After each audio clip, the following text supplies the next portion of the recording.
And away we go. Here's the place that makes you smile. Stick around and stay a while. We're the home of great TV. That's memorable. That's me. Follow me, sir. Call them classics, call them the best. Call them favorites, be our guest. Every day there's more to come. Watch and see, there's only one. Me TV. All you have to do is watch me. Are you kidding me? Follow me. That's memorable. That's me. That's me. Me TV. When you like Ventura TV Appliance on Facebook, it's nice. But when you love the Whirlpool appliances we deliver, it's even better. Our website is cool, and it's a good place to start, but you really should touch the merchandise before you buy. Touch the new Whirlpool Ice Collection. It offers a modern style made to create an inspiring kitchen experience. Save big on this Whirlpool Black Ice or White Ice kitchen. Come into Ventura TV Appliance and touch the merchandise today. Hi, I'm John Mallis. Welcome to this live edition of Connect with Me on the showroom floor at Ventura TV on this Tuesday morning. Today we're talking about kind of like a business. Anyway, what is a fiduciary, you might ask? We hear that term a lot. It's bandied about quite a bit. People use that term, but many people don't know what it is. We have two guests in the house today to talk about that and much more. We entertain your phone calls, 436-ME-TV. Option 11, Connect with Me, starts right now. Tonight I want to discuss the importance of the television medium to the American people.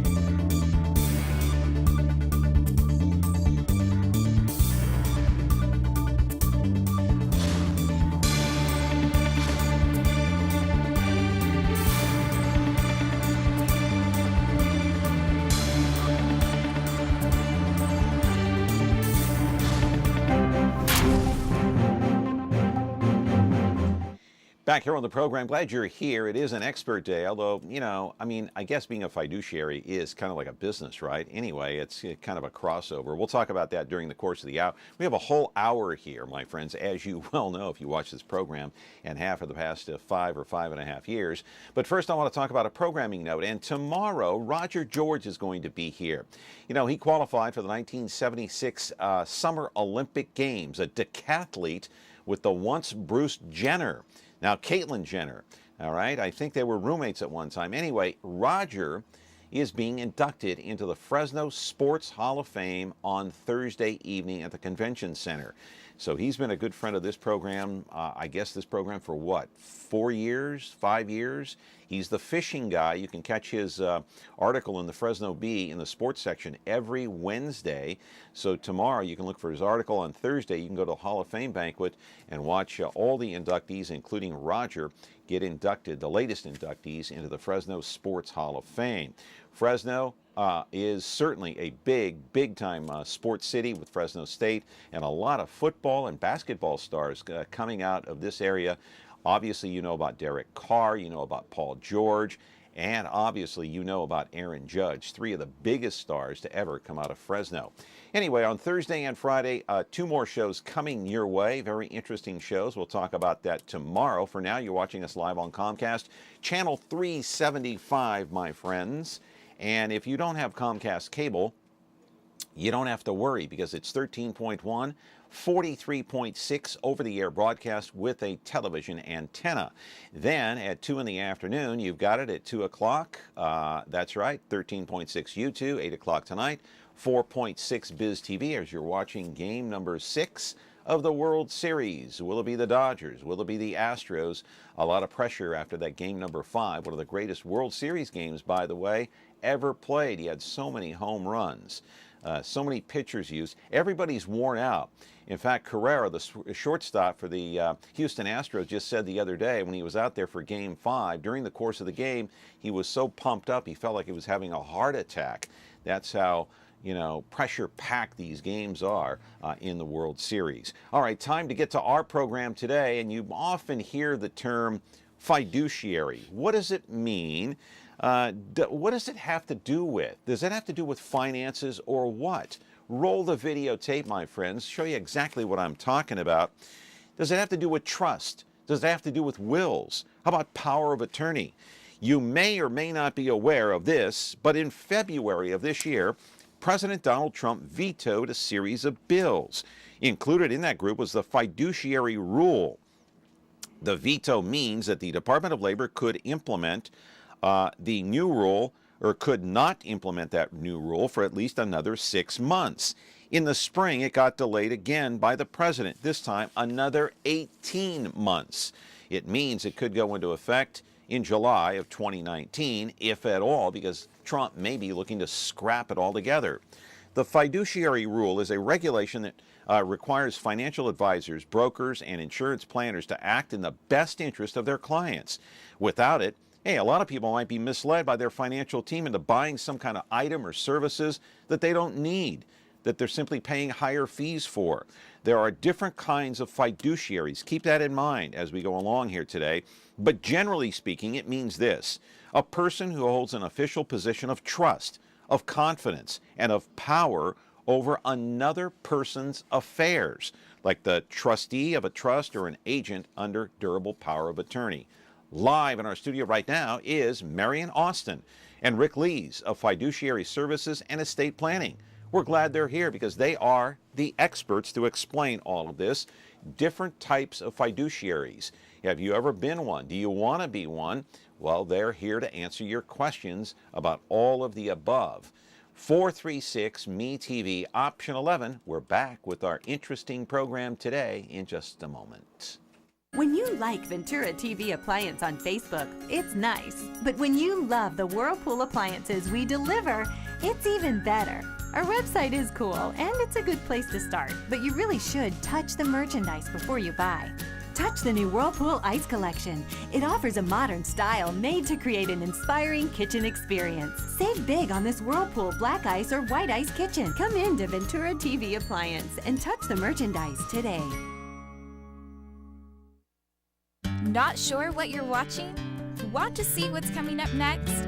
Or just want to browse what's on without the hassle of flipping channels? Your wish has come true. Now you can view schedules for all the digital TV channels available in the Central Valley. Get local weather updates and forecasts, and listen to nationally syndicated Biz Talk Radio, all on KVHF 4.1. Rescan your TV now, then tune in to Digital Channel 4.1 to start enjoying the all-new TV guide. Anyway, a fiduciary, what is it? We've got our experts here, Marion Austin, Rick Leas. Good to see you this morning. How are you? We're great. Good morning. Good morning to both of you. Good morning. So, let's start at the beginning, because we have plenty of time here for now. I know the hour is going to go by quick, though. You're going to see, even with commercials and maybe even some phone calls. 436, by the way, ME-TV, option 11, if you want to call in. So what are the different types of fiduciaries? We know what President Trump did in February. You offer a different kind of service as a fiduciary. What are the different types across the board? Who wants to pick it up? Well, I'll take that. We'll get us started.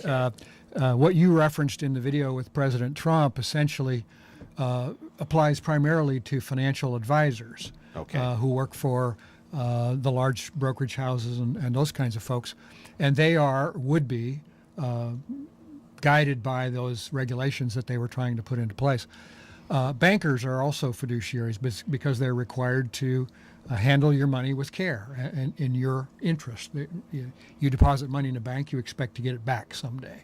Yeah, and much of that is FDIC, too. Yes, of course. Federally insured. Of course. Right, up to a certain limit. Right, but right. a banker is also a fiduciary. Certainly. They have a fiduciary duty to their customers. We are fiduciaries in the sense that, well, first, we are fiduciaries because we're licensed by the state of California to do the kind of work we do. So we don't follow the regulations that were posed in the video. We follow the regulations that the state of California has for fiduciaries. And in fact, which is? Well, essentially to act in the best interest of our clients at all times. And that's across the board, no matter what kind of fiduciary you are, right? Am I right, Marion? Well, fiduciary is really a term that describes a standard of care. It's a legal term. Oh, okay. And so if you are a fiduciary, you are held to that highest standard of care. You have to absolutely act in the best interests of the person that you represent, not in your own interests. So their interests have to take priority. Oh. So what we do, and I think the easiest way to think about this, is that we step into the shoes of people who cannot manage their affairs for themselves. we So might. somebody that's in a wheelchair, let's say, they can't handle their own affairs Well, because people- they're no, I'm just using that as Yeah. an example. Let's just use that as an example. Somebody who's in a wheelchair that can't get around that well, maybe is homebound, can't go to the store, can't go to the bank, can't do this, can't do that. Can this person hire a fiduciary? Actually, in that specific situation, we have. Let me give you some real life examples. We have Okay, some go ahead. elderly clients who perhaps have early stage dementia, and they're not able to handle their affairs for themselves.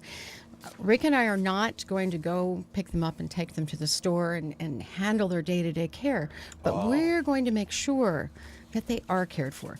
That How so? if they require in-home assistance, we can find an appropriate caregiver, make sure that caregiver's doing what needs to be done. When it comes time, they need to move into some sort of facility, we can handle that transition.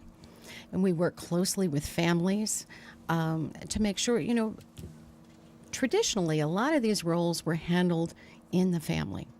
You had a son, a daughter, a brother who would step forward and take care of your affairs for if you weren't able to do so. And let me just step in here just for a second, and I had to do that with my father, who was, but I also have heard horror stories where you can't trust your relatives to do it, whether it's a son or a daughter or a sister or a distant cousin, because you're afraid they're going to raid the cookie jar, so to speak.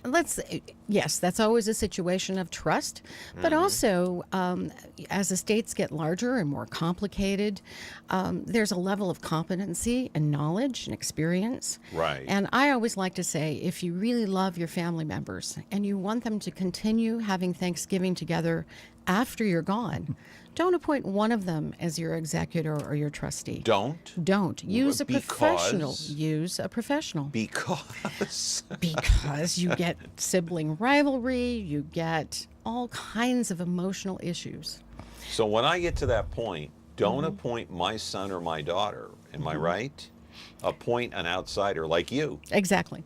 And, that obviously is not true for all families, but as Right. we see the baby boomers begin to age, they have a lot of blended families. Yeah. His, mine, and ours. There's just a lot of family situations that we can make a lot easier because we handle the nuts and bolts. We do it efficiently. We do it professionally. It makes life easy. Rick, are you licensed and bonded? We are licensed by the state. We are bonded when the court requires that we be bonded. Not all cases require bonding. And many trusts that attorneys write for their clients don't require a bond. But they also typically require that whoever is stepping in as successor trustee be licensed. So let me get this straight. It just because we hear this term, it's so readily used, like everybody knows what it means. The word fiduciary can be very confusing. So let me draw a scenario, just as an example, okay? Not to say that this is true, but let's say that I want to draw up a trust and a will, okay, that has durable power of attorney, it has a healthcare directive, it has all this stuff. I can name you as my fiduciary. In that Marion Austin will be my fiduciary, and it's the attorney Actually, no. Oh. You're going to name Marion Austin as the trustee. as the trustee of the trust. Trust and the executor of your estate. Well, where does a fiduciary come in? Well, a fiduciary is a term that describes the level of care that we offer, but we act in a number of specifically different roles. No one is going to come to me and say, be my fiduciary. They're going to come to me and say, be my trustee, be my conservator, be my executor, be or my whatever. executor, hold my medical power of attorney for my parents because the family cannot agree. Now, as a fiduciary, do you also, Rick, handle that client's financial needs in paying for in-home services? Yes, it's usually a big part of what we do, especially when we're coming in as successor trustee. The first thing to do is to find the estate, all the assets, make sure they're controlled and protected. So if they get a Social Security check and it comes into the bank account, you're in charge of that. Yes. to take part of that money and pay for those in-home services, Yes. whether it's a nurse that's coming in daily Right. or whatever the case may be. And so that's the role of the fiduciary. What's the difference between a fiduciary then and, say, an executor? Or go ahead. You want to take No, it? you go right ahead. Okay. An executor is a specific task. Let's talk about attorneys. Maybe it might be simpler to explain. If Okay. attorneys are also fiduciaries because they are held to a standard of care where they have to put their clients' interests ahead of themselves. Doctors are fiduciaries because they are required to put their clients' interests ahead of themselves. We are professional fiduciaries. We are required to put our clients' interests ahead of our own personal or business interests. And we act in a number of different roles. We're not attorneys, we're not doctors. We act as trustees, executors, conservators. Special needs trusts is an area that's of huge concern to many people. And we can actually be a trustee for someone who has a child that is disabled and needs the benefit of a special needs trust. That's a very complex area. We work in that area as well. Wow. And you're not attorneys, neither one No, of you. we are not attorneys. Wow. And And- so you're just hired to carry out. Now you get, where does your salaries come from? How do you get paid? We charge by the hour for our time, just as an attorney or a CPA would do. Our rates are significantly lower than attorneys and CPAs, but it's an hourly basis, and if it's a tenth of an hour, it's a tenth of an hourly fee. What's the hourly rate for, generally speaking? Generally like your rate? speaking, they run around $120 to $150 an hour. Okay, and an attorney is going to be like $350, Exactly. $400 an hour. Yes. So yours is about 150, 125. Between whatever. 120 and 150, yeah. Yeah. Now, out of that, of course, we have to pay for liability insurance and all of our business expenses. So, Of course. And we have employees, we have software that we have to buy for the business. So it's not just all going in our pockets. Right. Okay. We're talking about fiduciaries today, executors, trustees. Marion Austin is here. Rick Leas is here. We're going to take a quick break here. 436-MeTV, option 11. If you do want to call in, we have an open phone line and ask some questions. If you have any thoughts about this issue, about being a fiduciary, back in just a moment. When you like Ventura TV Appliance on Facebook, it's nice. But when you love the Frigidaire Gallery appliances we deliver, it's even better. Our website is cool, and it's a good place to start. But you really should touch the merchandise before you buy. Time for that upgrade to an Energy Star qualified French door Frigidaire Gallery refrigerator. Quality appliances for the way you live. Get the best selection, price, and service in town without waiting. Come in to Ventura TV Appliance and touch the merchandise. The following is another list of things you will not hear on MeTV programs. Man cave, baby bump, whatevs, double half-calf mochaccino, faux hog, redonkulous, totes adorbs, hella, holla, YOLO, cray-cray, and MeTV is still Kardashian-free. This is what you will hear on MeTV programs. Welcome, Benno. The Twilight Zone. About bulls. I object, Your Honor. Mr. Grant? I hear you right. You heard me right. MeTV. Thanks for listening.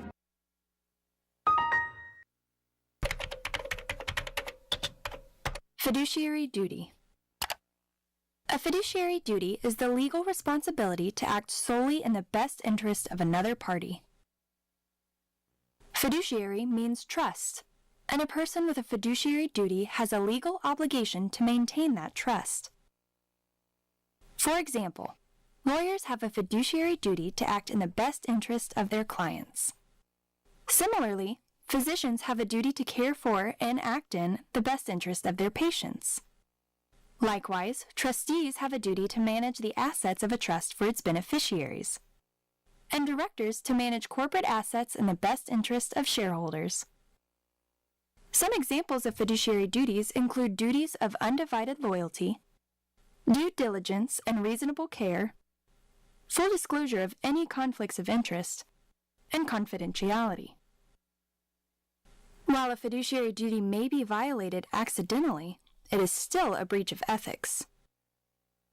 And to most people, an intentional violation of fiduciary duty is considered especially treacherous.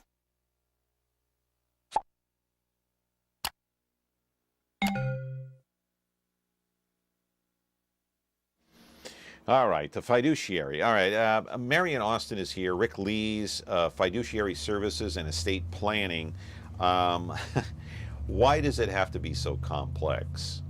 Because you were saying, Rick, during the break that you explained it. A trustee can be a fiduciary. Well, a trustee is a fiduciary, has a fiduciary duty. A fiduciary isn't necessarily a trustee. Could be a conservator, could be a guardian, could be a doctor or a banker, as they were saying in the video. Right. So the fiduciary duty is sort of the generic term. It's a position of trust, as they said. The roles that we play specifically are as successor trustee, executor of an estate, conservator, guardian, that sort of thing. So a fiduciary can be many things, like a trustee and an executor. Yes. Of an estate. Mm-hmm. All right. And like you said, it's a person who holds an official position of trust, confidence, power over another person's affairs, like somebody who can't take care of their own affairs. Am I right? Yes, and you can think of it as we are stepping into the shoes of the person that we're taking care of. Okay. This person can no longer handle their own affairs for whatever reason of incapacity or death. We're stepping into their shoes and carrying out their instructions. And if it's a trust or a will, we do exactly what those documents tell us to do. So, Marion, even after death, let's say you're taking care of this person in a fiduciary role, even after this person's death, if they have in their trust and their will that their estate goes to their son and their daughter, it's your job to make sure those duties are carried out? Exactly. And what I see frequently is I will have, Rick and I get calls from people who don't have children or whose children live in other countries or across the United States and are not here. And they can't really rely on them, and they don't want to burden them with coming back to take care of mom, to make sure that everything happens the way that it is supposed to. So Rick and I will actually work with someone while they're still alive, and then when they pass, we will execute the distribution of the trust exactly as we receive directions from the person. And is it overseen by the court, Rick, or? Typically, yes. If it's, well, it depends. It depends. Sometimes, yes. Usually an attorney makes out a will and a trust. Right. Right. And a trust allows you to avoid having to go through the probate process. But we do provide a report at the end of an execution of a trust or a will, that provides all the information of what was what happened, how it was dealt with. That goes to the beneficiaries. Many times we do provide that to the court, even if it's not required, just to get them to buy off on what we did. Yeah, and just to cover your own self, right? I mean, you have to cover your ground too. Right. So a lot of people are thinking, and I know you're not attorneys, neither one of you, but a lot of people are thinking at this point, I can't think of the woman's name down in Florida, Mary Shivo. Remember Mary Shivo down there when she was on life support? I'm going to put this call in. I think it was Terry. Hey, Terry Shivo? Terry Shivo, yes. Yeah, hang on, caller. Get to you in a moment. A lot of people, and we'll get into this details. We'll take this call too. She didn't have a will or a trust. She was on life support for I don't know how many years. And the families on both sides, they were battling as to whether or not to keep her alive. Right. Is it a good idea to get a will and a trust, a healthcare directive? Absolutely. Yes. Absolutely, without a doubt. This is a classic example of what can happen. It's a classic example. But also the confusion, if you don't give clear direction through a will or through a trust or a healthcare directive you put your family and your friends, at people risk. who love you, in a very hard position. And really you need to remove that burden by telling them what you want done. Yeah, better sooner than later. Go ahead, Rick. In Terry's case, she may have wanted something very different than what happened to her, but it wasn't. She didn't instruct her family to that. Yeah, well, who knew? I mean, you could be in your 20s and 30s and get into a car wreck, and maybe you got $1 million in the bank, and then all of a sudden it's up in the air. Where does that $1 million go? So life can take all kinds of twists and turns, and it's unpredictable. But to cover yourself, what's the minimum age you should get that trust and that will, or that healthcare directive? I don't think there's an age involved. I think it's more of what your status is in terms of your assets, your employment, your family. Right. When it starts to affect other people, then you need to better think about it. Right. Yeah. Okay. Caller, you've been patient. Go ahead. You're on the air. Marion Austin and Rick Leas are our guests today. And this is very interesting today, and I was at one time a state-certified long-term care ombudsman, and of course we did similar things that these people do, but we only did it with people that were in nursing homes and board and care facilities. But you might want to bring some ombudsman on your show sometime because it's very similar. Mm-hmm. Okay, do you have any questions for our guest today? Yeah. So do you guys work with people also in at homes and long-term care, or do you do it mostly outside before they're placed? We do have clients who are in care homes, and sometimes we hire, if not an ombudsman, then a care manager to monitor the situation so that we can we know how they're being cared for and that they're getting the care they deserve. And an ombudsman is like a third-party agency that comes in to make sure everything is going Yes. as expected. Exactly. Right. Okay, go ahead, caller. You're still there. Oh, yeah. Well, good. That's what I wanted to find out, if they worked mostly with people before or after they were placed in nursing homes. And so my question was answered. Good. Okay, you guys are doing great. Thank you. Yeah, thank you for the call. I really appreciate it. We do have an open phone line, 436-ME-TV, option 11.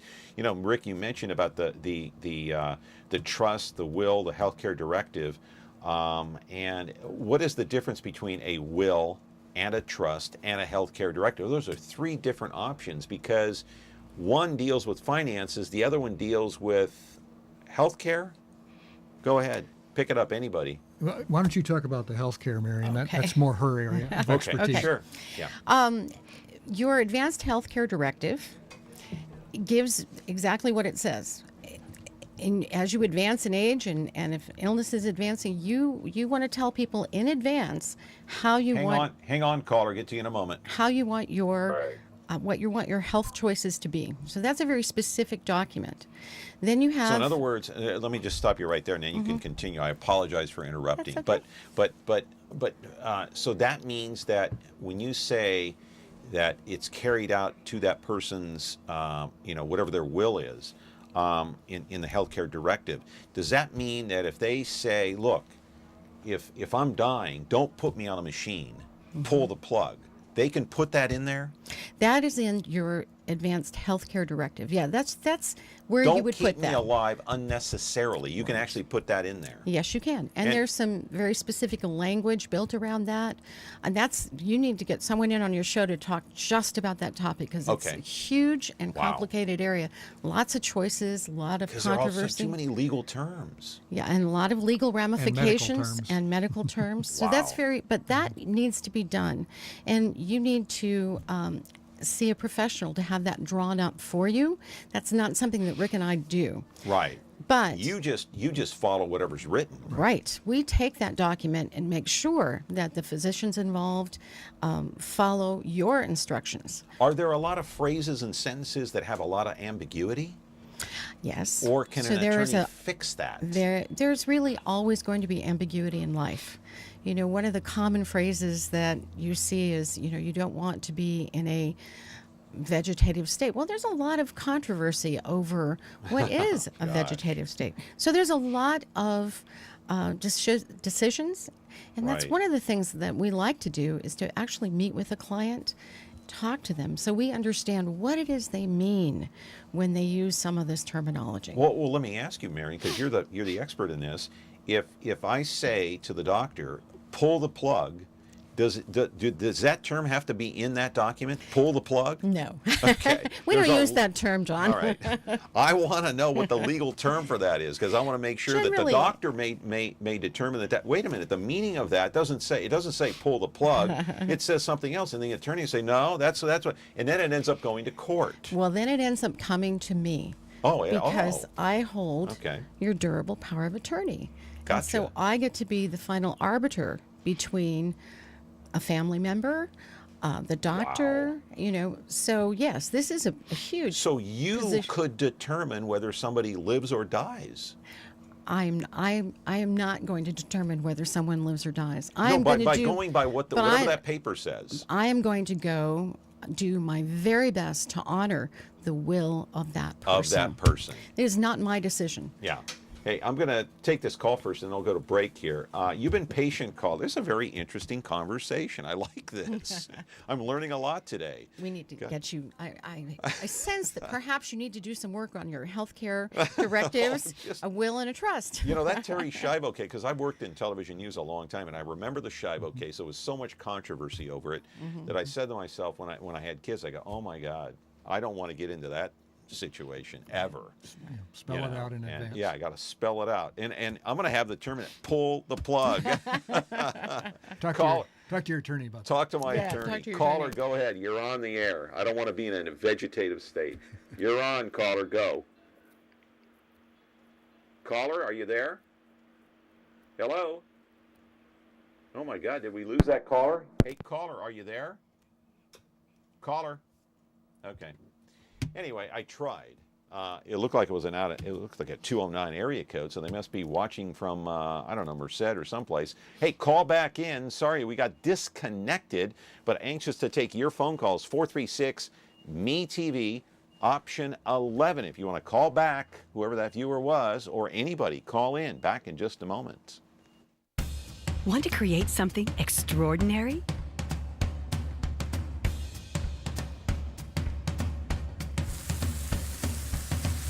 Create perfection. Our lifestyle appliances make it easy.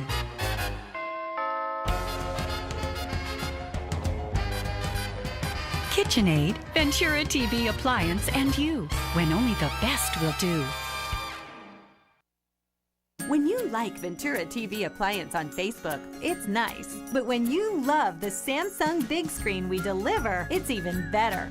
Our website is cool, and it's a good place to start. But you really should touch the merchandise before you buy. Time for that upgrade to an HD 3D web-enabled Samsung TV. Get the best selection, price, and service in town without waiting. Come in to Ventura TV Appliance and touch the merchandise today.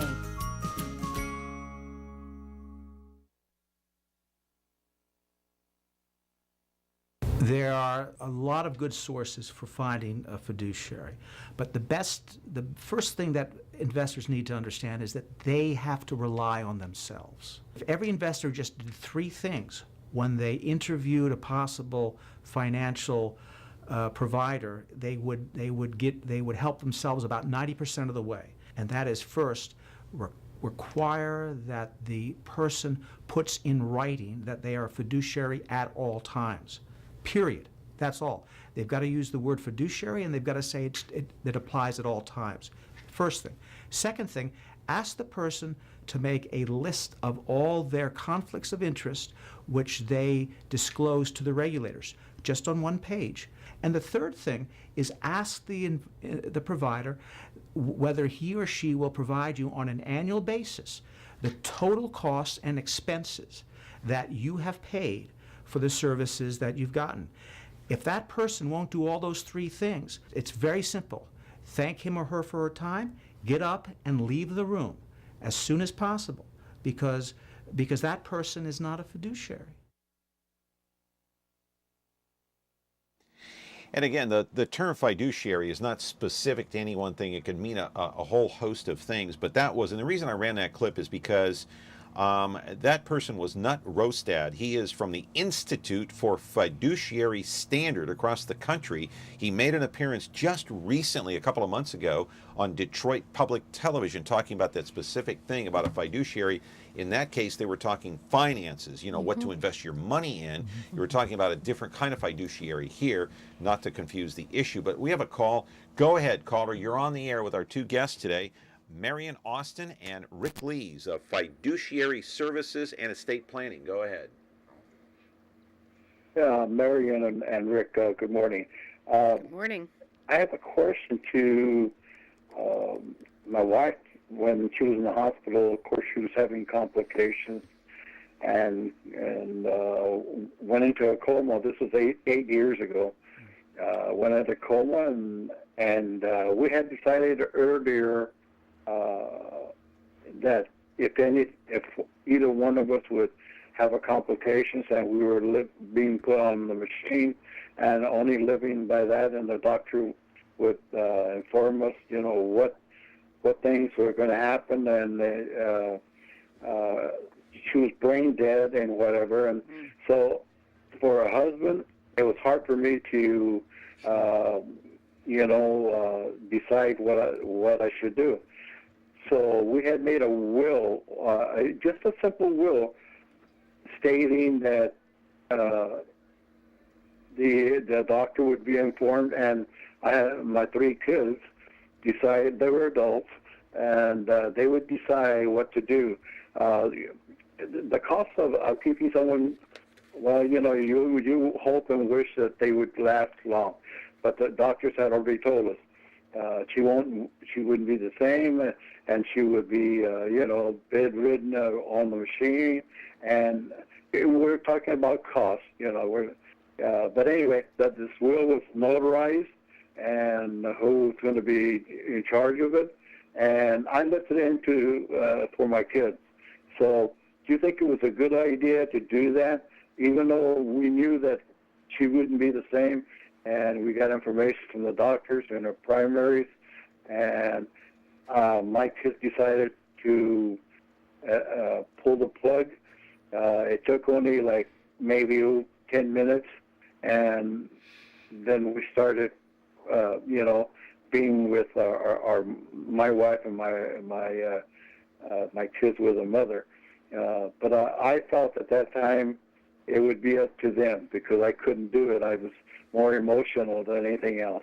Do you think I was right to make that simple will and informing who would, we weren't rich, but we were going to divide things, and this way there wouldn't be anything like, who gets what. They love their mother, and I love my wife. So, what do you think? Thank you. Thank you very much for the call. Boy, that's a heart-wrenching story. He brings up an important point, and I just can share a personal story that I was a single mom with 2 minor children. Yeah. I did my own advanced health care directive, and I asked and appointed a distant relative to be that person to make those decisions at the end. And I wrote a letter to my children telling them that I loved them, I cared for them, I was not disrespecting their authority in our family, but I was not going to put that burden on them to be making those decisions. Yeah. To answer the caller's question specifically, yes, I think absolutely you did the right thing by involving the kids, and it became a family decision, and it sounds like they did it constructively and positively, which is always a good thing. It's good when families can communicate. Yeah.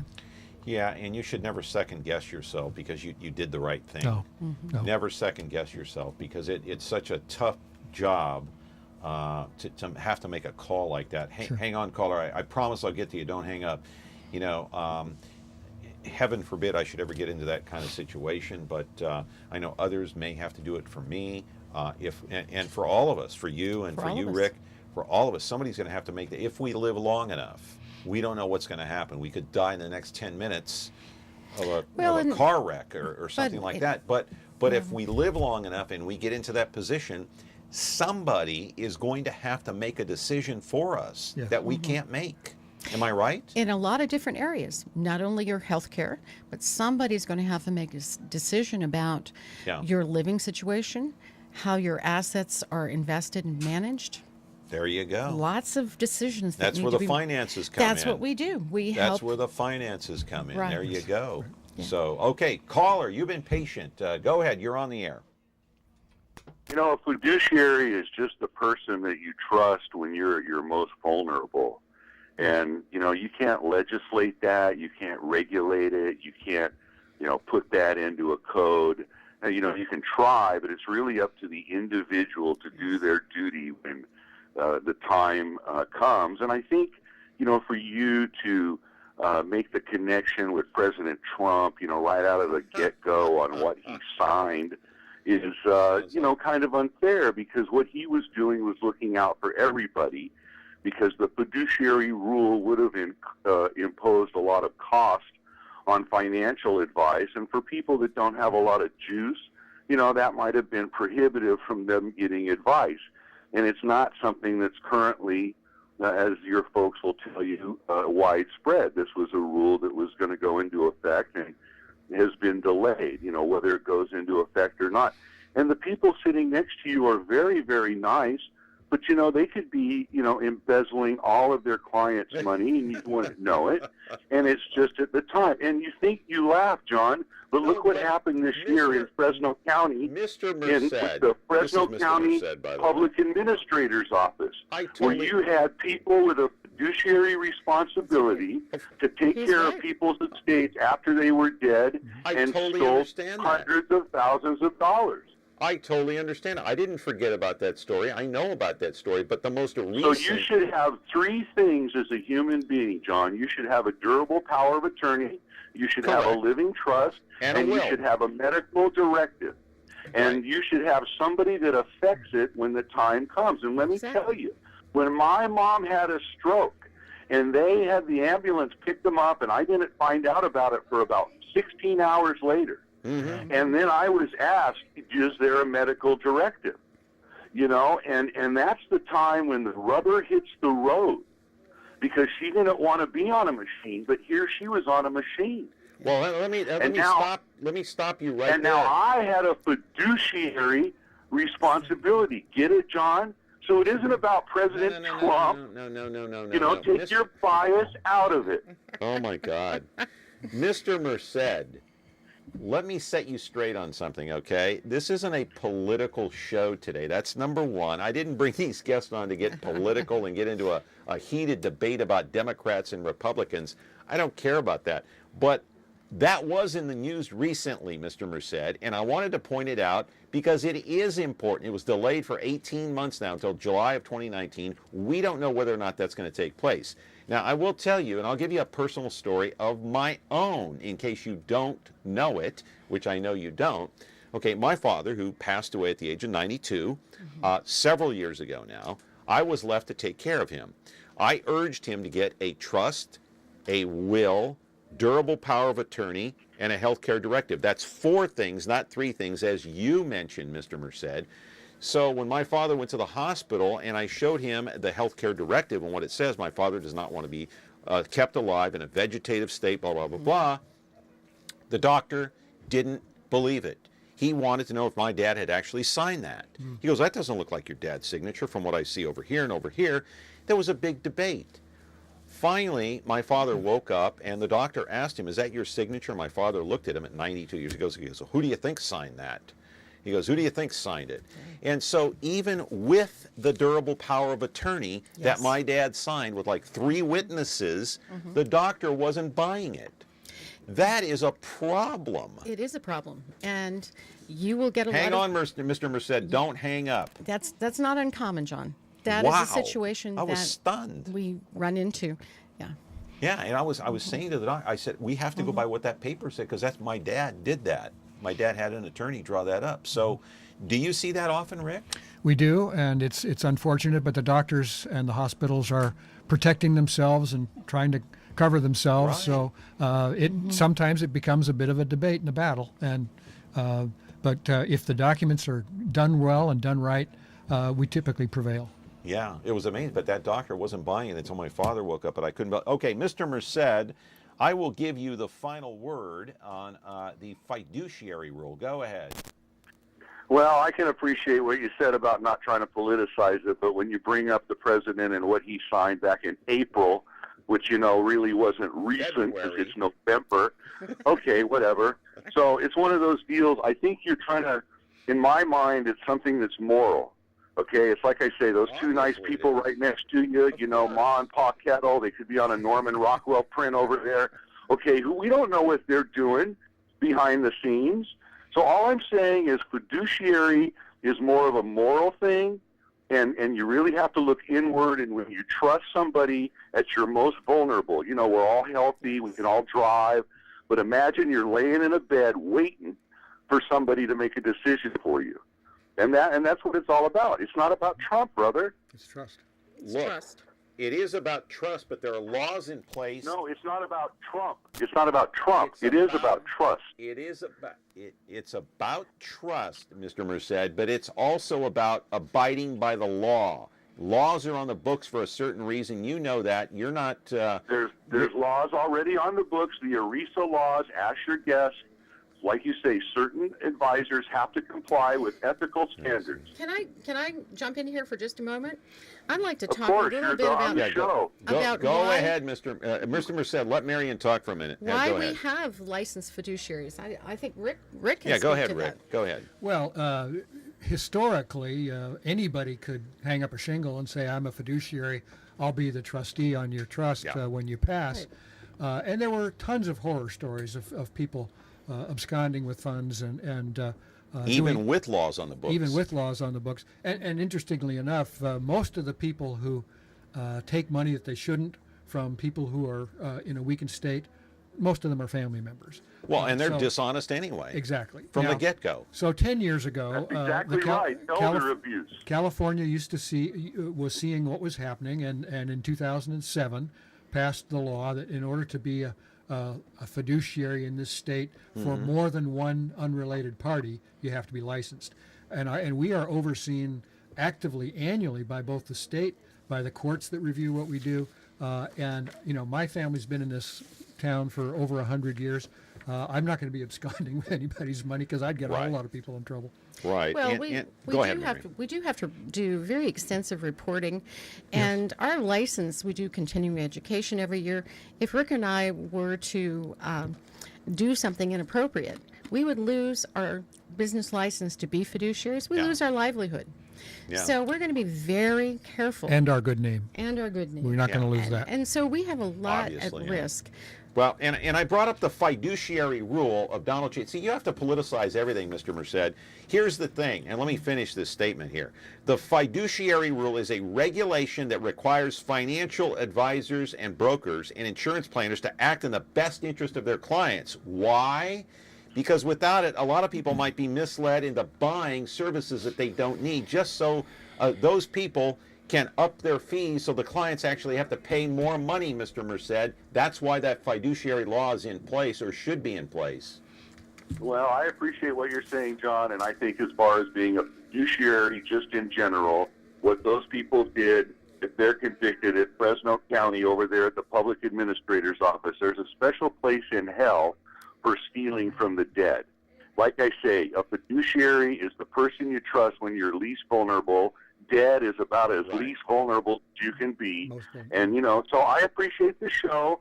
Always love listening to you. Wonderful, wonderful guest. Can't wait to hear you tomorrow, John. Right. Thank you. Mr. Merced, always entertaining, as usual. He's a regular caller, by the way. He's a viewer from Merced, and I labeled him Mr. Merced. How do you like that? Sure. He's very knowledgeable. Very knowledgeable. But you remember the Fresno County Yes. situation with Yes, all we those do. dead people and their accounts going Right. somewhere and anywhere and everywhere. Right. So a very sad and bad situation. But I got to go to break here. 436 MeTV option 11. It's basically like someone saying to you, look, let's go. There are rules on the books, there are laws on the books, but it still boils down to the honor system. Am I right? Are you an honorable person, Yes. or are you not? Yes. Or are you a dishonest person? It boils down to what's in your heart. Right. Am I right? Your personal integrity. Right. Absolutely. Yeah. You can't regulate that. I think he was correct, but we've done the best that we can. Right. And we've if you're a dishonest person and your goal is to Rip cheat and people off? steal from people, you're not going to become a licensed fiduciary because you have too many eyes on you. Yeah. Hang on, caller. I got to go to break, and I will get to you in a moment here. 436 MeTV option 11.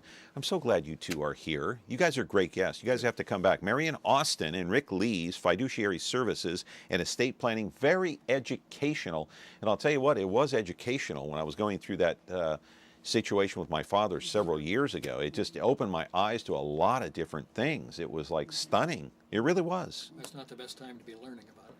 Well, I had my head buried in the sand. What can I tell you? No, you didn't. 436 MeTV option 11. Back in a moment. When you like Ventura TV Appliance on Facebook, it's nice. But when you love the Frigidaire Gallery appliances we deliver, it's even better. Our website is cool, and it's a good place to start, but you really should touch the merchandise before you buy. Time for that upgrade to an Energy Star qualified French door Frigidaire Gallery refrigerator. Quality appliances for the way you live. Get the best selection, price, and service in town without waiting. Come in to Ventura TV Appliance and touch the merchandise.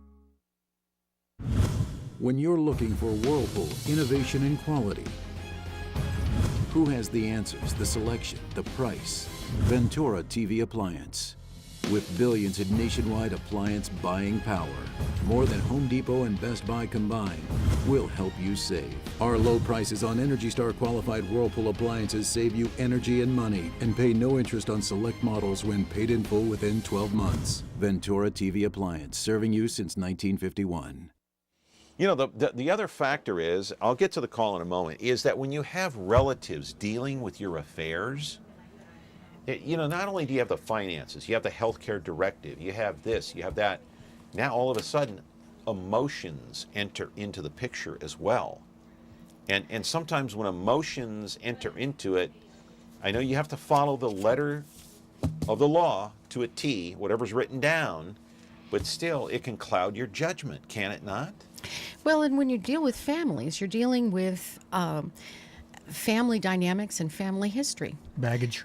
There's the good word for it. Yeah. You know, everyone, you know, mom and dad have passed away, and there's a small, and it doesn't matter the size of the estate. It can be very tiny, can be huge, but it's no longer money. It really is about love. Dad loved me more. Dad loves you more than he loved me. You get to be in charge. Why don't I get to be in charge? I'm older. Well, I'm the boy. You're the girl. All of this craziness begins to come out in people at a very emotional time where they have a lot of grief they're dealing with. You really don't want to burden them with a lot of financial and legal responsibilities. Right. Yeah. All right, caller, you're on the air. Go ahead. Yes, Mr. Merced may have already asked this question. I'm not too sure. But just what exactly is President Trump trying to stop fiduciary? What's the reasoning behind that? Go ahead. I'll let the experts handle this because I'm no expert in this. The Fiduciary Rule is a very specific... Thank you, caller, by the way. ...specific regulation that affects investment advisors. It does not affect the word fiduciary. You're right, John. It's overused, but it's misunderstood. It's misunderstood. This specific rule is affecting only investment advisors and only on retirement accounts. And only retirement accounts. Yeah. And it's a lot about regulation in the industry, what the costs of applying further regulations to industry. It's really not about fiduciary regulation as much as it's about dollars and cents and profits to the investment companies. And you brought up a good point. When it comes to money, you know, family members, their mind can get twisted. Their emotions can twist their mind. And things can easily spiral out of control, all right, with investments. The caller brought up the Fiduciary Rule, which has nothing to do with a healthcare directive, has nothing to do with a trust and a will. But since you brought it up, I do want to play this one soundbite from Tony Robbins. You know who Tony Robbins is? Obviously, he's an author. He's a best-selling author, New York Times bestseller. He's a speaker. He's world-renowned. Everybody knows who he is. And I want to play the soundbite that, and let me get the correct label here. It says, Tony Robbins explains the meaning of a fiduciary. Let's play that right now and talk on the other side. 10% of those 310,000, 31,000 people in the whole country are considered fiduciaries. That's the F word. Fiduciary. Fiduciary. Say it You with got me. it. You got it, ladies and gentlemen. I got it. So let me clarify. What it means is these people are under the law required to put your needs ahead of their own. Now, if you go to Australia, the UK, most countries in the world, not only are doctors and lawyers fiduciaries, just like our country, that lawyer has to put you first. That doctor has to put your needs ahead of their own. They can't order tests just to add up fees for themselves, and if they do, there's severe consequences. Okay. We're the only country like that in America because of the financial lobby. They're not fiduciaries. You have to decide to be a fiduciary. And if you do, they're called RIAs, Registered Investment Advisors, or fiduciaries. And so if they tell you to buy Apple this morning, and they buy Apple tonight and they get a better price, they have to give you their stock. That's how strong the law is. That is not true for any broker. But then I found something else out, and that is, out of the 31,000 people that have to put you first, 26,000 of them are duly registered, which means they're a broker and a fiduciary. So if you say you're a fiduciary, they'll say, yeah, I'm just here. I'm going to just guide you. I'm not going to sell you anything I benefit from. But in the middle of the conversation, they put on a new hat and they sell you a product that they get a big commission on after they said that they're here just to give you advice. It's like if you went to a butcher and said, what should I eat? You know he's going to sell you meat. That's what he sells. If you go to a dietitian, and the butcher's a good guy. He probably eats the same meat. He's probably fat and in trouble too, right? But if you go to a dietitian, you're not paying him to sell you anything. You're paying them to be independent, registered investment advisors, an independent advisor. And so what they're going to do is they're going to go, wait a second, too much of that meat, you're going to get cancer. We need some salad. We need some veggies. We need a little fish here. And they're not being incentivized to sell you anything, right? They just get a fee for what they do. That's the person you want. There's only 5,000 in the entire United States out of 310,000, 1.6%. That's why most people get screwed. And here's what you got to know. Hearing numbers like 1%, 2%, 3% sounds like nothing. But compounding. You got it. And I played that soundbite specifically for Mr. Merced. Tony Robbins, life and business strategist, author, entrepreneur, philanthropist, and you know, the fiduciary certainly is a broad term. But let me just say that, and I'll just refer it to myself. I don't have $1 million. Why do I need a fiduciary? Why do I need a trustee? Why do I need an exec? I don't have a lot of money. Why do I need a will and a trust and a healthcare director? I don't have a lot. So the heck with it. What you pick it up there, Marion, Rick. What you have is important to you, and it's important to your family, regardless of how much it is or what it is. Yeah. It's important to you and your family. And so if you want to guide how it's to be handled, whatever it is, if it's $5 or $5 million, whatever. Okay. Yeah. All right. $5, I wouldn't waste the time. No, but you get my drift. Right. Yes, indeed. Yeah. Absolutely. All right. You got the final word, Marion. Go ahead. We have about 30, 40 seconds left. Go ahead. Final word. Final word. Thank you. Thank you for helping us talk about this very important issue, and for letting people know that professional fiduciaries exist. I mean, I can't tell you how many times people come up to me and say, I wish I had known that there was somebody that does what you do, because I don't have anyone. So thank you. Yeah. Indeed. Gosh, I'm so glad that you two came here, because you enlightened me and educated many of our viewers. And by the way, just to answer the caller's question in terms of why is Trump trying to get rid of this law? I didn't want to politicize the show too much, but it basically is, for those investors, I guess he's trying to protect the people who invest your money, because there are a lot of investors that make a lot of money off you, the client. And so I guess that's the answer to the question. But anyway, that's a whole different show. And I appreciate you being here, and I hope you come back. I would love to. Anytime. Thank you. Sure. We entertained our audience today. I appreciate it. Marion, good to meet you. Thank you. Good to meet you, John. Always good to see Pleasure. you, too. The two experts here, the fiduciaries. Back tomorrow with another expert. He's an ex-athlete and a good one. Olympian Roger George, inducted into the Fresno Sports Hall of Fame on Thursday. Have a good day.